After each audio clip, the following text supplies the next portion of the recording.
So welcome everyone. I'm Kevin. I'm Julie. This is Julie, and we are the folks behind Wild Homestead Living. Do you want to start with the ground rules, etc.? Yeah, so we're hoping that this can be a safe place to learn and grow, and that's our goal. We are not experts, and hopefully we've proved that already by trying to figure this out together. So we want to let you know this is a safe place to ask questions, to share your thoughts and ideas. We are going to be recording this, although we're not sure if that's actually going to work the way we planned.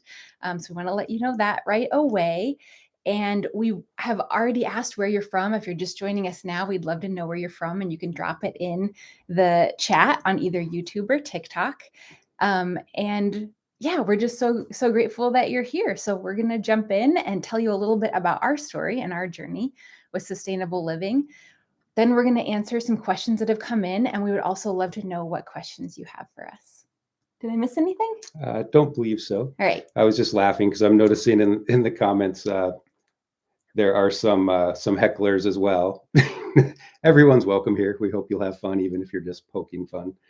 So let's starting with our story. Well, we met over like 23 years ago. Start at a wildlife rehab center.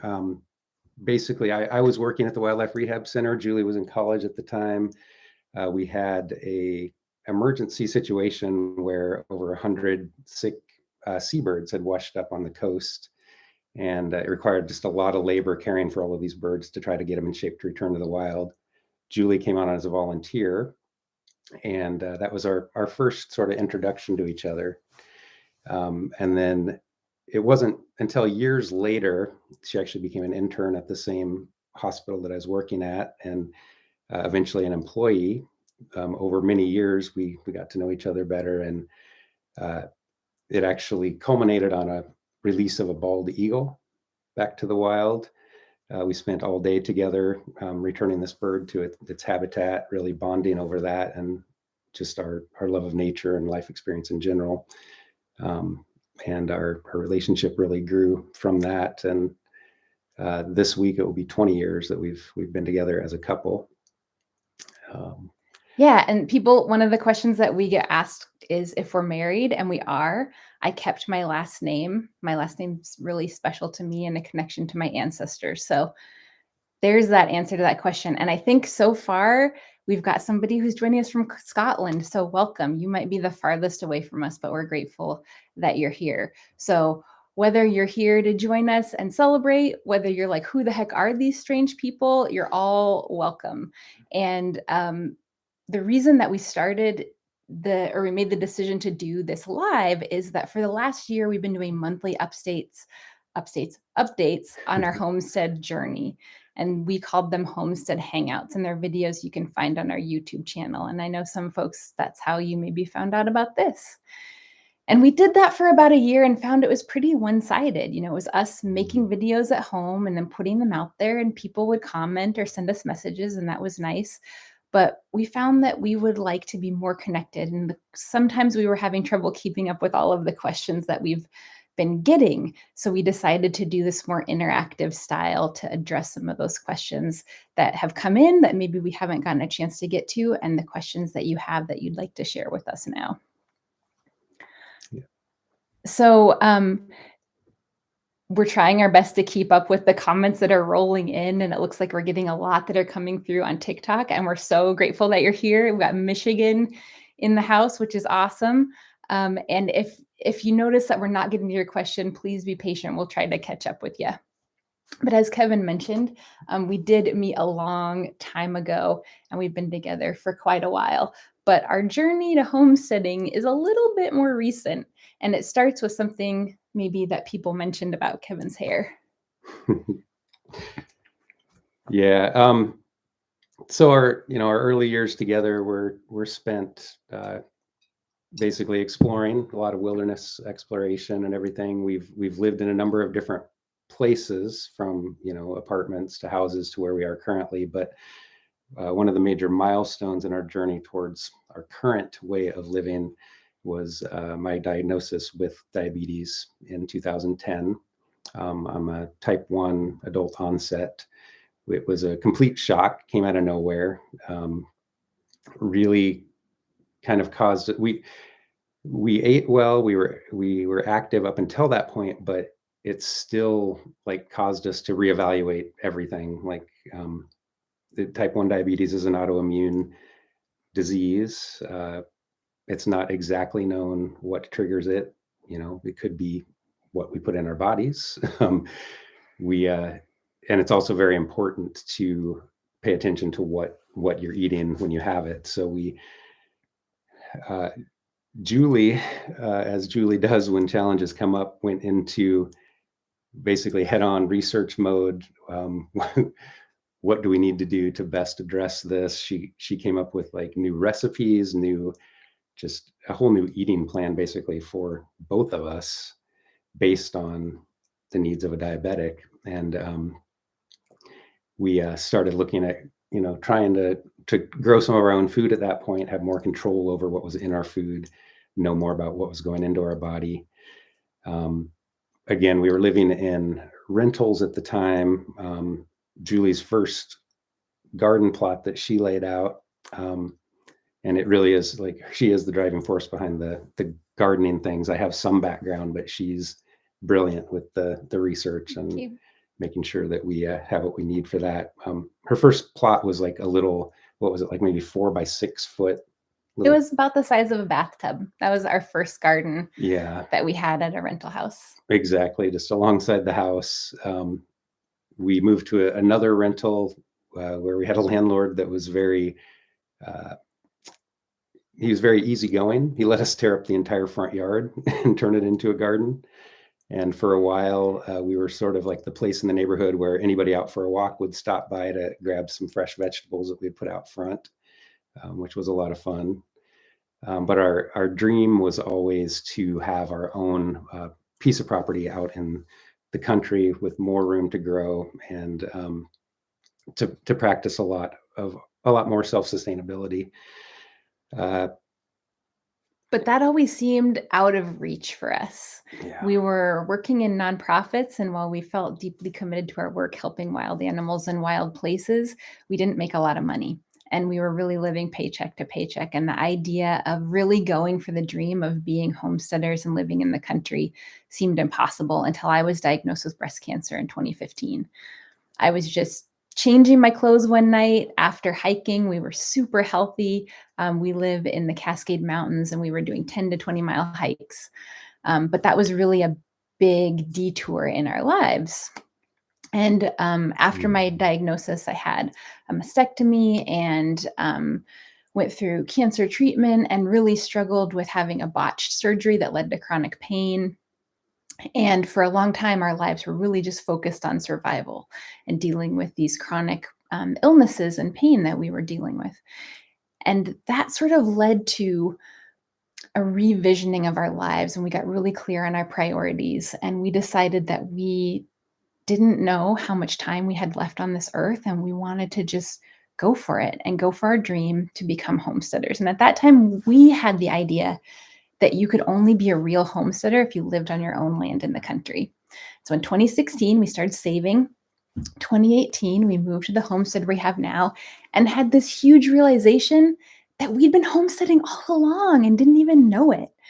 And that was so inspiring for us that we wanted to start sharing our journey publicly with you to hopefully inspire you. Hopefully you don't need to get an illness and nearly die.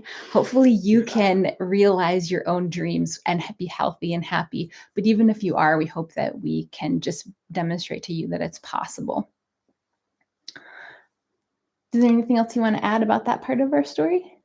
I don't think so. It was an interesting. Yeah, we had one idea of how, once we moved out here, this would be it. This would be the homestead dream. And then finding out that the skills we had developed all along the way, like we had been doing it in different capacities, whether it was home improvement or gardening or, anything that we did with wildlife. We had been practicing for this all the time up until we were here. So you don't have to wait until you're here to start developing these skills. So Yeah, and if you're just joining us, welcome. We are so excited to have you here at our first ever live Homestead Hangout. We would love to know where you're joining us from. If you want to drop it in the comments section, if you have questions, you can leave them there too. We want this to be a safe place where you can learn and grow and ask questions. There's no dumb question here. Everybody's welcome. We are recording this, and if we can figure out the technology, we're hoping to make it available later. That's one skill. We still have a lot to work on.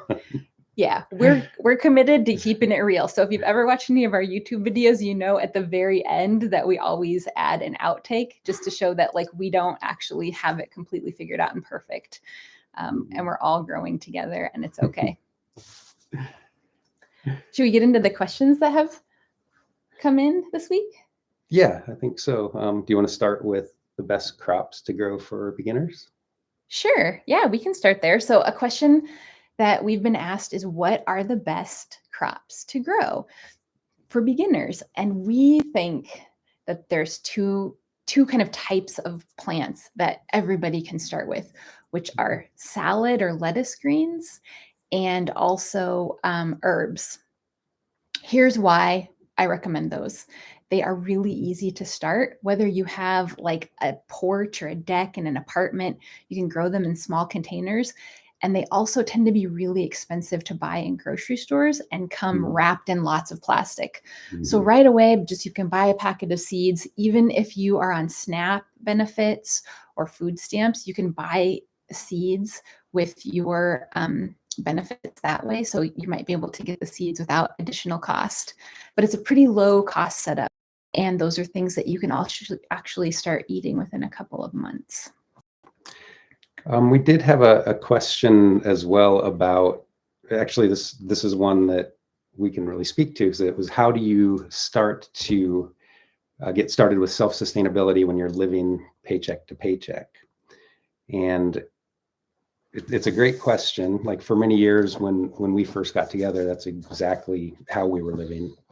We worked for nonprofits, and the key there is nonprofit. Like we loved the work, but it was a challenge income wise. So as far as working towards self-sustainability, one way is to find opportunities that don't cost money. Like Julie actually volunteered on farms that produce CSAs. It was community supported agriculture. They produce CSA boxes that people could purchase, but she helped them harvest the plants. And actually they gave her some of the harvest as payment.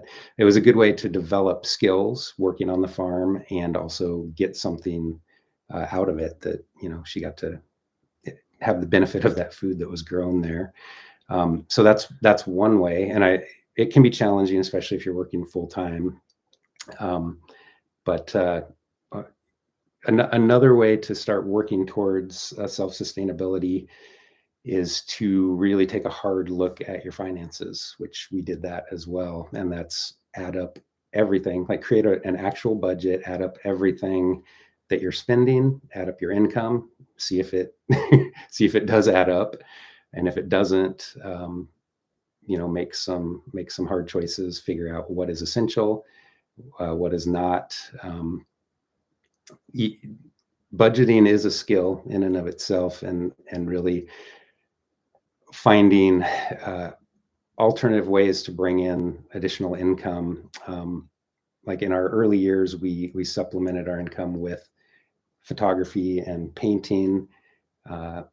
There are limitless opportunities, just depending on your skill set for additional income. Yeah, as part of the funding for my cancer treatment, I wasn't able to work for a stretch, but I could get up and I could sew, and I actually made wax canvas bags and I sold them on Etsy. And that was a way that I could actually learn and practice and develop my sewing skills, and I made them to sell. So that was a great way. And then another strategy that I found really helpful is with homesteading, there's often a lot of books and supplies and equipment that I wanted. And I would make wish lists. And then every payday, which for us was about every other week, I would give myself an allowance. Sometimes when we were making very little, it was $5, and sometimes it was more.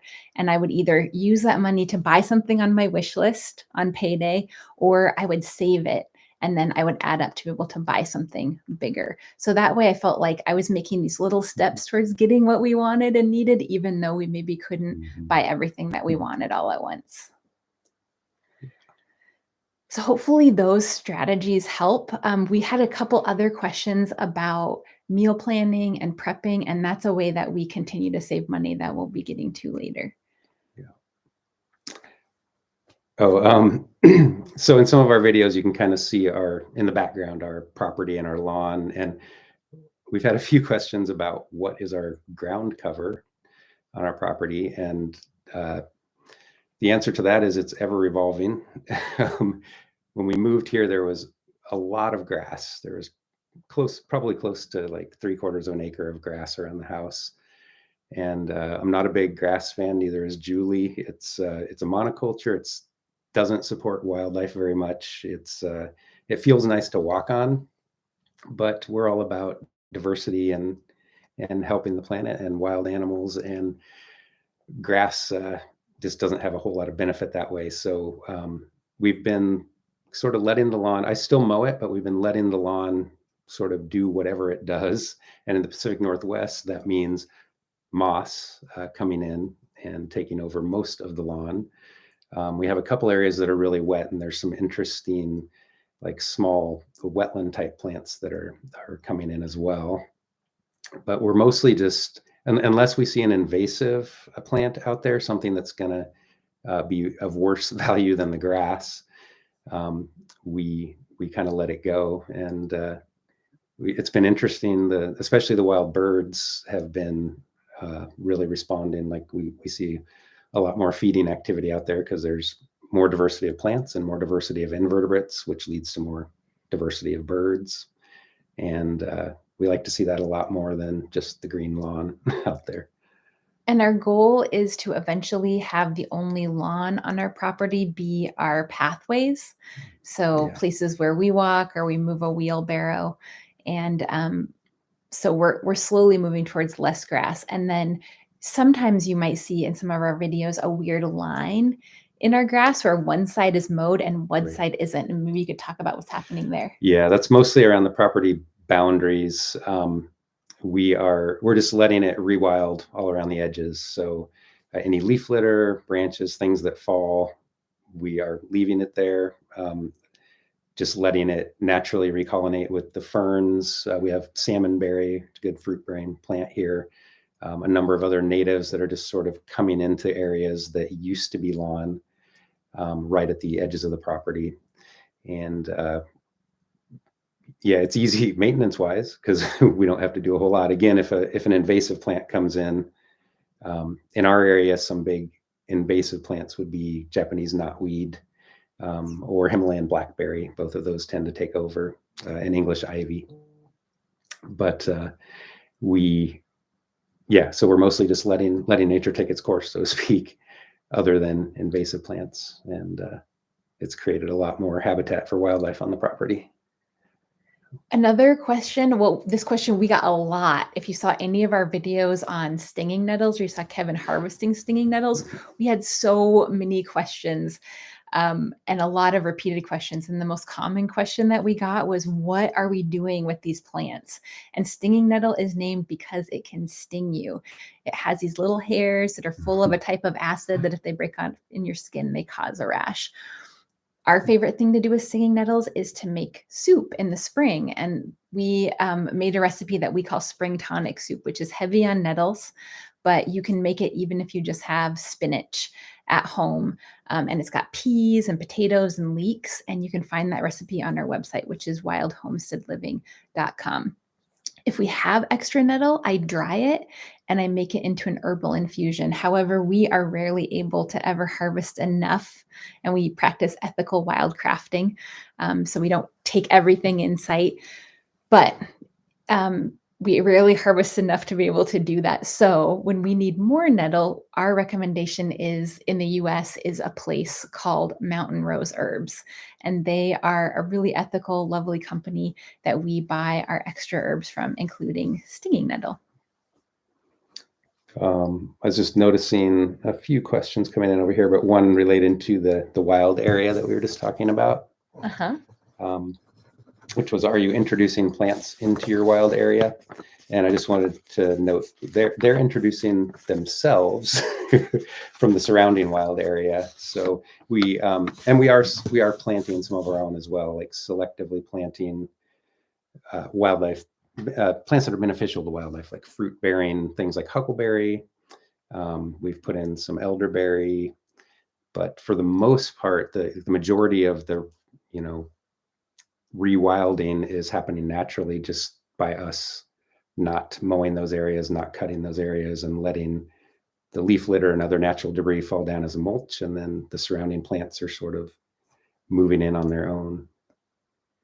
And then a few other questions that have come in is someone was commenting or questioning about homesteading in the suburbs or in a suburban home. And it is absolutely possible. You can homestead wherever you are in the city, country, or somewhere in between. Kevin mentioned earlier that when we lived in Seattle, which was right in a city block where everybody was shoulder to shoulder, we had a really lovely landlord who was from Iceland, who was very open-minded and let me rip out our entire front lawn and plant a garden.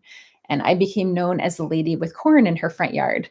And it was a great learning opportunity. It also created a great community feel. We grew our whole garden out there, and the neighbor kids knew they could run into the yard and pick peas and food to eat. So lots of opportunities. I know sometimes in the suburbs, people have HOAs or different kind of requirements. So maybe some of it you need to tuck in your backyard, but there's lots of ways that you can landscape and tuck food in different places and also practice other sustainability skills. And we're big fans of the container garden as well. Like our main garden is 13 stock tanks, but even if you're in the city, even if you're in a small apartment or something, if you have any space like a balcony, a patio, a container that you can garden in is an option. We do have friends in Seattle still that have their own little patio, like single stock tank container garden that they're growing quite a bit of food in.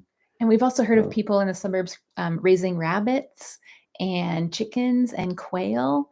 Quail tend to be a little bit smaller and quieter than chickens, so if you're concerned about your neighbors, but there's absolutely ways that you can homestead wherever you find yourself. And we have a guide that you can download for free on our website. It's called the Quick Start Guide to Homesteading. You can get it at wildhomesteadliving.com. Again, it's free, and it goes over our homesteading fundamentals framework.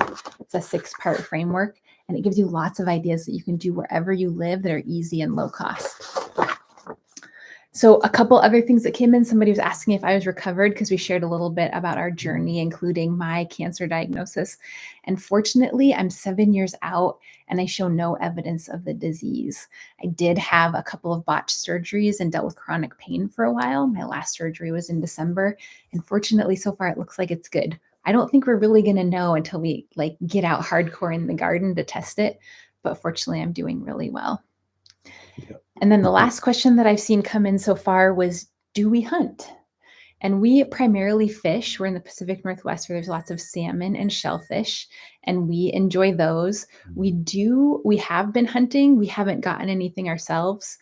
We mostly eat a plant-based diet, but we do sometimes eat food or animals that we get ourselves or that our friends have raised. And if you're wondering about those, those were antlers that I actually found on a trip early on in my relationship with Julie, and those antlers were the first gift that I ever gave her. That's how I knew he was a keeper. So we got a lot of questions about the posts that we've made about our bird cat fur nesting setup. And I think you can probably speak to that best. Yes. And you can probably call it something better than I just did. Right. Last year and this year, we had videos of basically when we brush our cats, we keep the fur, collect it, and then each spring we put it in a cage, put it outside, and the birds use it to line their nests. This year, I even put some of my own hair in there after a haircut. Um, the questions were, can you use dog fur or other fur? Will the birds use that? And the answer is yes. Whatever fur you provide, the birds will use. You'll want to make sure that it's not treated with anything, because if there's flea treatment or things like that on it, the baby birds that are going to be in that nest, they're featherless at first. They can absorb things pretty quickly through their skin. So, it'd be best if it's not treated fur. If you do use your own hair, which probably isn't very common, but if you do, it needs to be short. You don't want to use any long strands because it can get tangled around the bird's feet and legs and cause problems. Another question was, where did we get that cage that I put the fur in? And we got that, I believe, from Gardener Supply or I think so. It was a online. really long time ago. Yeah, it was probably 10 years ago at least. But it came with some sort of nesting substrate in it, and then we went through one season and then just kept the cage and restock it on our own. You can probably get it from garden supply stores or a number of different like wildlife themed, like Wild Birds Unlimited, that sort of thing. Probably has some options, or you can make your own. It's really just a wire cage. The fur gets sandwiched in between it. You can use clamps to hold it tight and then just put it out somewhere where the birds can use it. We've used it in the city. There's tons of nesting birds in the city. You're usually going to see birds that nest in cavities using this. So we see a lot of birds like chickadees, Wrens. wrens. You might see nuthatches, that sort of thing coming to it. We've actually had some mammals too. Out here we have northern flying squirrels, and our trail cam has several occasions caught northern flying squirrels visiting this fur and taking clumps of it to put in their nests. So it's an easy way to give wildlife something it can use, no matter where you are. Another question we've gotten a lot is how we manage a sourdough starter and working with sourdough when we work full time, because we both work full time. I work full time as a park ranger, and Kevin works full time as an animal control officer. And those are off the homestead. And I know a lot of people have this idea that sourdough is really complicated and hard and needy. And I did for a long time too. I felt really intimidated by it. And then I decided to just go for it and try it. And I felt like, what was the worst that could happen is I fail? Now, true confession time, I'm a recovering perfectionist, so that felt really scary, but I tried it. And here's what we have discovered that not a lot of people are talking about. Hopefully this isn't going to be too controversial, which is that you can put your sourdough starter in the fridge and you can just leave it there for a whole week and ignore it, and it's fine. And we tend to do our baking and cooking on Mondays or Tuesdays. And so what I'll do is either on Saturday night, Sunday morning, I pull the starter out of the fridge and I feed it. And I feed it by taking half of the sourdough out. And then I put equal parts sourdough, starter, water, and flour, and mix it all up. And then I put it in a really warm spot, which happens to be the cabinet under our kitchen sink. And then 12 to 24 hours later, I'll feed it. And I do that a few times. And I know when it's ready to bake with, when it starts to double in size in a few hours. Sometimes because of my strategy with the fridge, that can be a little slow. And so then I do this other trick, which I haven't really heard anybody talk about, so I might get some pushback, but it's something great if you've ever had a baby or taken care of babies and needed to do bottles. You put them in a cup or bowl of hot water. You can do that with your sourdough starter and fill it as high as you can get it, and your sourdough starter will rise really quickly. Once it's really full, like once it's doubled, you can start baking with it. So that strategy works really well. And then the part that we take out is called discard. And I keep discard in a separate jar. And there's lots of really great recipes out there for using discard. Our favorites are like cinnamon rolls and cornbread and dumplings for soup. And so far, the best sourdough discard recipes that I've been able to find are from a blog online called Farmhouse on Boone.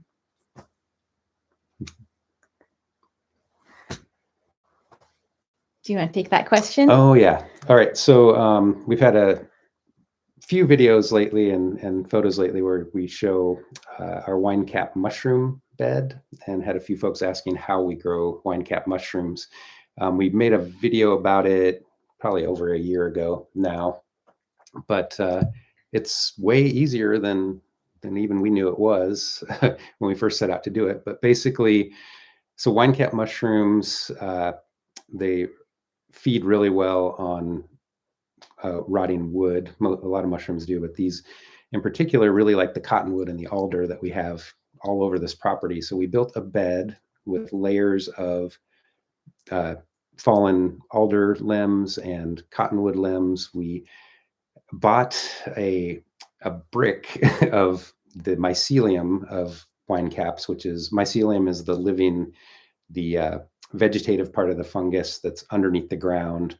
The mushrooms are actually sort of like flowers; they're the fruiting bodies. So we bought this brick of mycelium. We inoculated all of this wood with this brick by breaking it apart.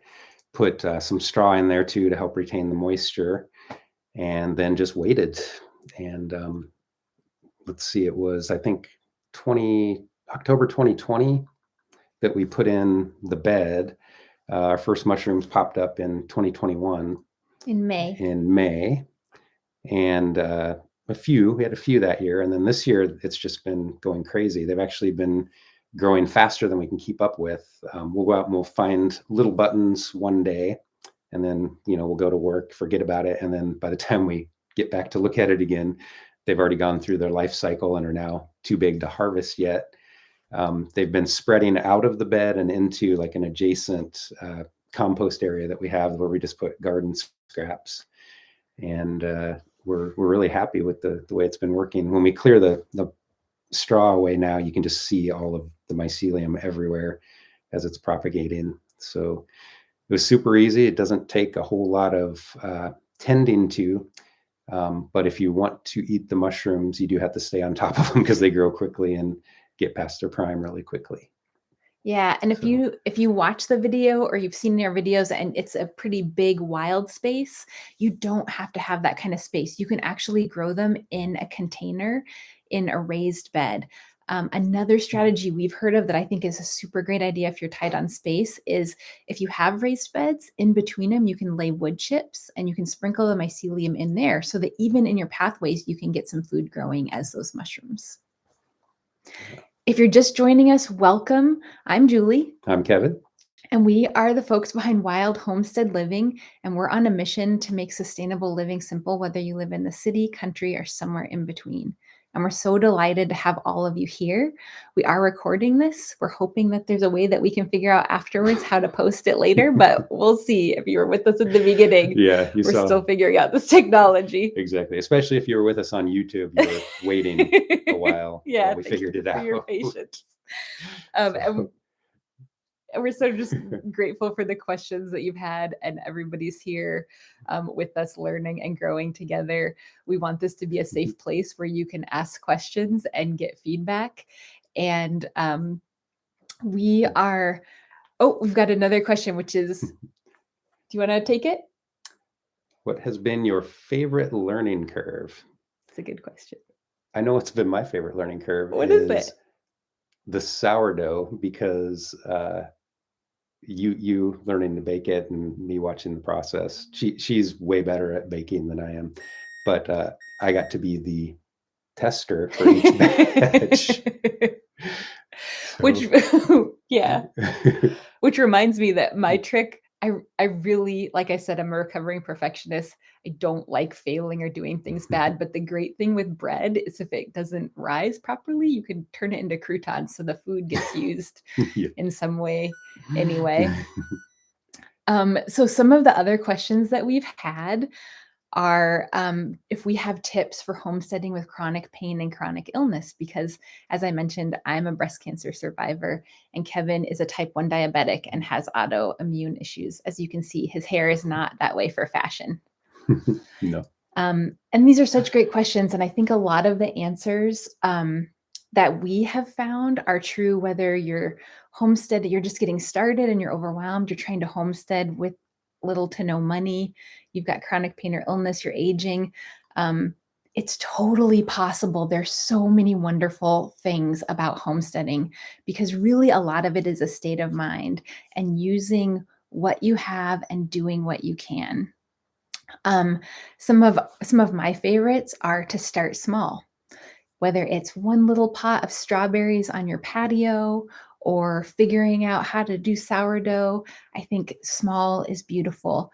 Um, I think this is a good strategy even for people who aren't dealing with maybe some of these challenges. We have one neighbor, and we've seen this time and time again, where people start out with really big ideas and they moved onto their property. And within a few months, they put in a big garden. They spend a lot of time and money putting their garden in. But it turns out that they put their garden in the shadiest part of their yard. And so they had to pull it all up and start again. If they'd just gone a little bit slower and maybe planned it out better, they might not have had to deal with that learning curve. So there can be some beautiful things about starting small and planning. And I'm wondering if you want to speak to anything that you've learned about homesteading with chronic pain and illness. Well, I mean, the thing is, it actually is helpful in a lot of ways with my illness. The physical activity, like diabetes, you manage with insulin and with activity. And so a lot of the homesteading activities are very physical. They can help me keep my blood sugar down.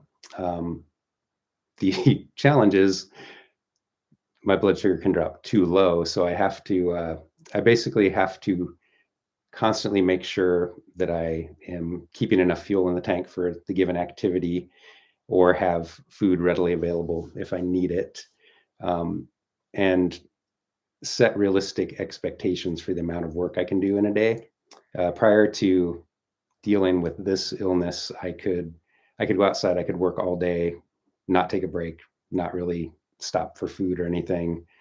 That is nowhere near the case anymore. Like, I have to really plan the day pretty well, and not be hard on myself when I don't achieve as much as I'd hoped or have to stop and take a break. But honestly, like the activities and everything, they really do overall help with my particular challenge, my particular illness. Joint aches and pains, do make everything a little more difficult. The diabetes does make things take a little bit longer because of the breaks, but overall, it's a blessing, not a not a curse. So, I think that the slowing down really does help us savor things more, mhm. um, and just enjoy the moment. And with homesteading, we think a lot about self-sufficiency and self-sustainability in these physical ways. But the thing that we've found is there's these like beautiful ways that when your hands are in the soil or you're kneading a loaf of bread, that it just calms the mind and soothes the spirit in a way that is hard to get in other ways. And that might be a little woo-woo and out there for some people who just want the how-to stuff, but it's this sort of hidden and unexpected benefit that we really enjoy that's really helpful, especially if you're dealing with trauma or health and pain challenges. Okay, back to the practical. Somebody had a question about tips for eating healthy on a budget while working. We have lots of ideas about this one that we're pretty excited about. So hopefully we'll try not to take too much time with it, and we can follow up another time. But our biggest strategy is to plan, meal Mhm. plan and meal prep. Now we live 15 minutes from the nearest town, and that town's pretty small. So to get like a lot of like really more like health food or regular groceries, we have to go about 30 minutes away. So for us, just running to the store isn't practical. So we plan all of our food for a week. So we plan our recipes Mhm. and then we make a grocery list that fits that plan. And then we shop and we buy everything all at one time. And we only buy what's on the list unless there's something that's really like a magic special that we know we use a lot. Then we'll pick that up extra. But grocery list helps us save a ton. Also, we tend to make our meals for the week on the weekends. Instead of buying a pre-made microwave dinner or something like that, we make soup or whatever our meal is. We make it in bulk, and then we do end up heating that up in the microwave, but it's food we made ourselves. We know what's in it. We can control what's in it. We're making it in bulk, so it's less expensive. We're not paying for all of the processing and packaging that goes into the food that you get at the grocery store. I think that's saved us a lot of money. It can be challenging. Like we tend to, if we make a big batch of something we like, we can eat it every night without difficulty. From speaking to other people, it seems like we might be a little bit unusual in that. Like others want a little more variety, but if you learn a skill like canning or something where you can make large batches of a number of different meals, you can have the same result, but then you're pulling something different off the shelf each night instead of like we do, which is make one batch for the week and eat the same thing. So there are strategies you can use to reduce the cost, making things yourself in bulk, reduce the overall amount of time that it takes, because when you're working, you don't have a lot of time for meal prep on the days you're working, but do the prep on the days that you're not. It takes care of that. And we recently made a video called Shop by the Seasons, and it's about that too. If you're, if you're growing your own food and you're pulling it out and you're eating it, that can be a way to save you money. But if you're just getting started, there can be a learning curve or a while before that's really going to pay off. But even if you're going to the grocery store or a farmer's market or a farm, if you're buying things that are in season, it's usually less expensive for a lot of reasons, including the fact, especially these days with fuel being so expensive, that the closer things are grown to you, the less it's going to cost and the less middlemen. So you're going to have some lower prices there.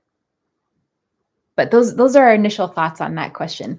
I've noticed, are we stuck on the questions there? Can you scroll uppers? Nope. Okay. Yeah, we're good. Cool. So I noticed we got a question asking if we are on the spectrum. And I'm assuming that they mean the autism spectrum. And the truth is, no, we just are weirdos who love this stuff. And by weirdos, I don't mean to criticize anybody who's on the spectrum.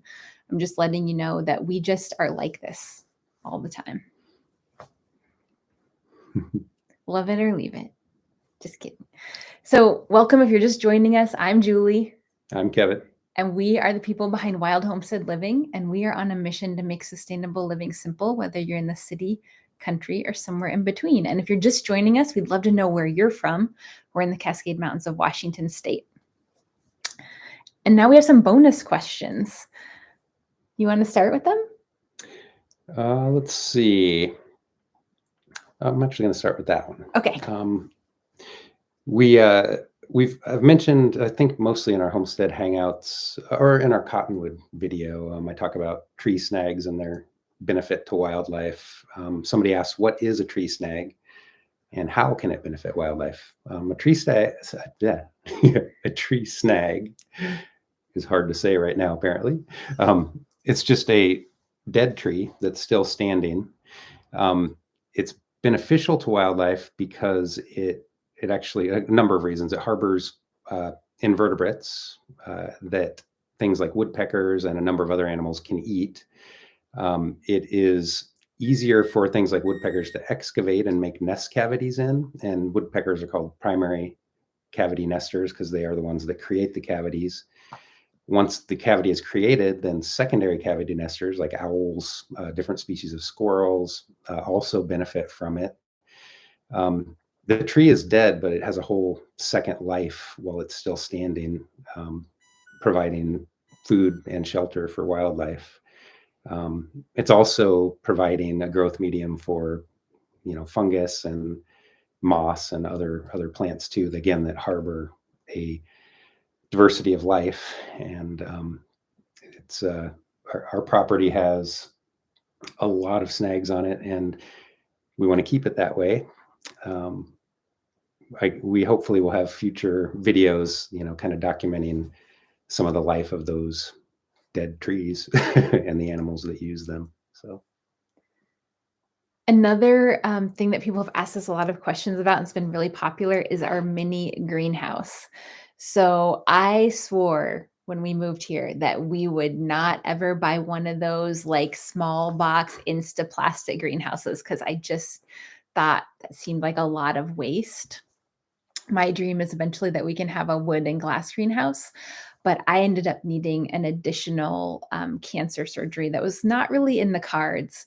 And then we also had to put on a new roof and new siding all within about a year. So our dream greenhouse and chicken coop got pushed out farther, but we had already started our garden and I needed some kind of transitional space between our grow set up in our guest bathroom and garage and outside. So we ended up buying one of those kits.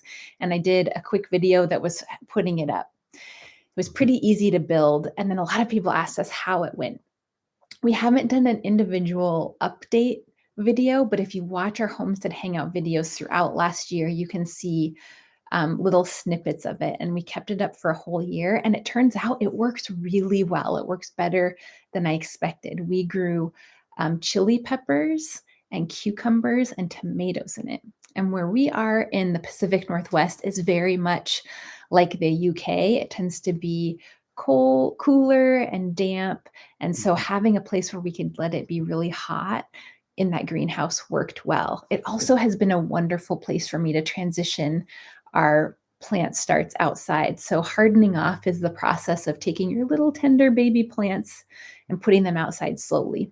So putting them in that greenhouse for a few days to a week has been really helpful.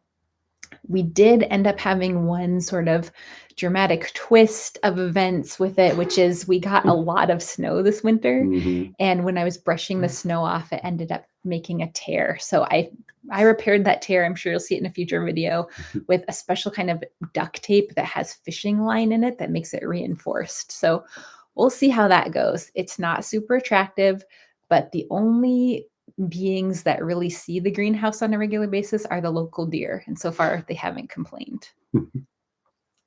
Looks like we've got one last question that I can see, which is about our chainsaw. Oh, yeah. Oh, Okay. and then there's some more coming in over there. Let's We'll do the see. chainsaw one first. Yeah, we I guess it was at a Homestead Hangout. I was clearing out our trail in the woods. We had a lot of down snags. But I was using a chainsaw and somebody asked what my opinion of that particular chainsaw was. It's an Ego brand battery powered chainsaw. It works well. I like the brand. The chainsaw was actually not the first tool we got. A lawnmower, as much as I dislike grass, a lawnmower was the first tool from that line that we got, and it is battery operated. I got it because it's quieter. It's not like, although the battery power has to come from somewhere. It's not gasoline powered mower polluting right here on the property. Easy to use. It has multiple purposes because we also have other garden tools that work with the battery system, a weed eater and a hedge trimmer. We can also use the batteries in power outages because there's an AC inverter that attaches to them. And out here in the country, power is kind of fleeting, especially during the winter. So to have options to power LED lights, those batteries can last all day. And the chainsaw, again, has plenty of power. It works well, requires a lot less maintenance than a gas one. So it gets a thumbs up from me. And no, we don't get any kickbacks from Ego or anything. This is not a sponsored video. No. We just like it. Yeah. So I saw somebody who related to the recovering perfectionist tip. Thank you. You're my kindred spirits out there. I think homesteading is a wonderful playground for getting comfortable with not doing things perfectly and realizing that the world doesn't end. And every time things don't go quite as planned, it's a really great learning opportunity. So I encourage us all to keep recovering from that. Thank you for sharing. And we have gotten very good at not doing things perfectly. We're almost perfect. We're almost perfect at being imperfect. Very funny. So if you're just joining us, welcome. My name is Julie. I'm Kevin. This is Almost Kevin. forgot. Here we go, practicing being imperfect. Yeah. And we are the folks behind Wild Homestead Living. We're on a mission to make sustainable living simple, whether you are in the city, country, or somewhere in between. We are in the Cascade Mountains of Washington State, but we've only been here for a few years. Our journey started much earlier. We've been together for 20 years. It wasn't until we finally made our country living come true after I was diagnosed with cancer that we realized we'd been homesteading all along. And what I hope is that people will realize that even if you want to achieve the dream we've had and it feels impossible like it was for us, you can turn your waiting room into a classroom. You don't have to wait. You can start learning these skills and being a homesteader wherever you are. Yep. And to that end, we have some Yeah. resources available on the website. One being the quick start guide to homesteading, and the other quick start guide to vegetable gardening. Do you want to talk a little about those? Or? Yeah, these are totally free. You can download them from our website. And we found when we first started getting into homesteading that it was really overwhelming to know where to begin. So we put this together, this guide and this homesteading fundamentals framework, and we broke it down into a simple 6-part process. And this guide has tips for all 6 categories that you can start doing with little to no money, whether you rent or own, right where you are. And then early on in this broadcast, we mentioned our first garden was about the size of a bathtub. What we didn't mention is that it was an absolute failure the first season. It did not look anything like the seed packets that we got at the store. And so over the course of time, we put together a lot of learning and we created this guide, which is everything that we wished we'd known when we started. And we really want to share it with you. You can download these for free at our website, which is wildhomesteadliving.com. All right. So we do have lots of really cool things upcoming and in the works. If you'd like to subscribe to our email list, you'll receive exclusive content, plus you'll be among the first to know when we have new content out there.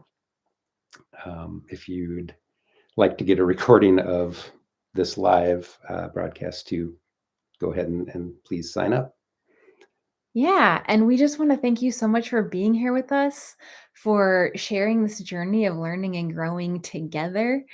And we hope to continue hearing what you're up to in your own homesteading journey.